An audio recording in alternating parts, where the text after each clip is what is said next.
After our final meeting with each dragon and Levius, we have the Song of the Hero, which is cool and all, but the only reason the song is even cool is because it gives us access to the Stone of Trials, which gives us access to the bird cannon that blasts open the path to Skykeep. This dungeon rearranges what it means to be a dungeon, and today, let's see what you couldn't miss. The first room in the dungeon makes a massive first impression. Not only are there impressions in the walls, but by examining the map in the first room, it becomes pretty obvious we're going to need to shift this dungeon around a bunch. While one minor inspiration for this mechanic would be from Wind Waker's slide puzzles, the main inspiration is obviously from Slippery Ice. While a lot of this dungeon feels like cut rooms from prior dungeons, one feature sets it apart, being the singular small key in this dungeon as opposed to the many we see in prior dungeons. And not to mention, the fact this key is also preceded by Dreadfuse can give us a glimpse into an alternate timeline. Since Dreadfuse got here before us, if he decided to grab the key and take the Triforce for himself, well yes, he might have been able to defeat Demise. Who knows what weird dreams Dreadfuse would make come true with this power.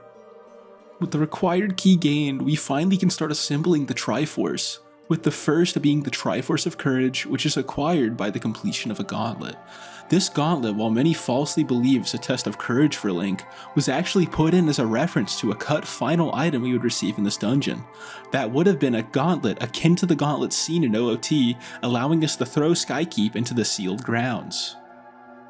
The next Triforce we acquire is the Triforce of Power, which aptly is located at the end of a powerful, lazy lava river.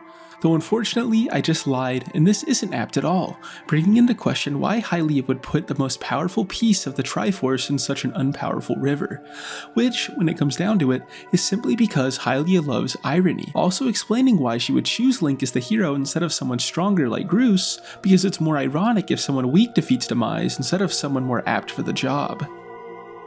And finally, the last Triforce, the Triforce of Wisdom, which, comparedly to the Triforce of Power, is actually located in an apt location. With time shift stone technology being utilized for the trial, only those who are wise can receive the wisdom. But, with this location being the most complex in the whole dungeon, one thing is clear.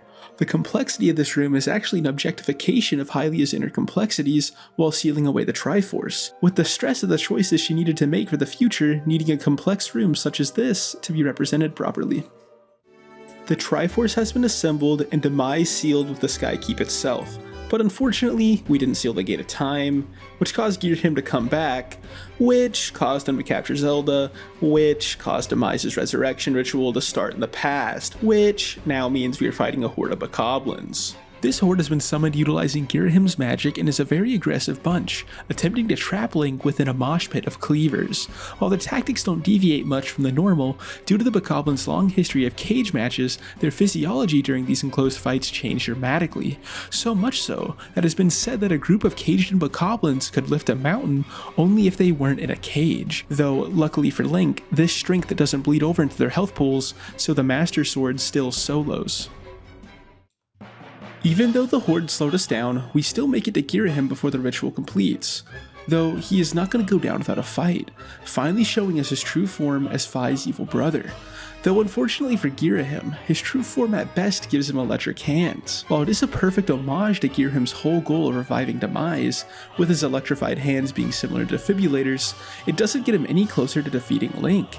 And at worst, this new form also reveals his weak spot, which shows that this form has almost no upsides unless you consider Girahim's whole plan. Since his plan is to revive Demise, no wonder he would take a form that would hurt him instead of help him, because it gets him as close to his demise as possible. And finally, though Girahim almost meets his demise, we instead get to meet Demise, which is Girahim's demise he revived. Standing face to face with Demise, obviously we come back later after getting potions, but more importantly, we can see his arrogance. This becomes even more apparent once we engage him in combat, with the techniques he uses being very baseline, with Demise only having a simple 3-hit combo while blocking with his sword as well.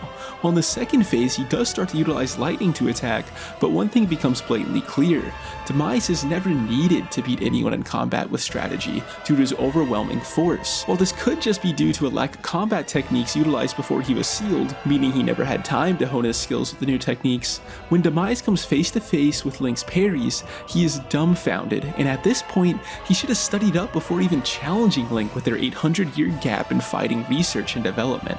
Though even though Demise meets his demise here, he should hold his head high, because even standing a chance against Link when the concept of parrying doesn't compute for him is an amazing feat. And that is the end of Skyward Sword, what you couldn't have missed. If you enjoyed, you know what to do.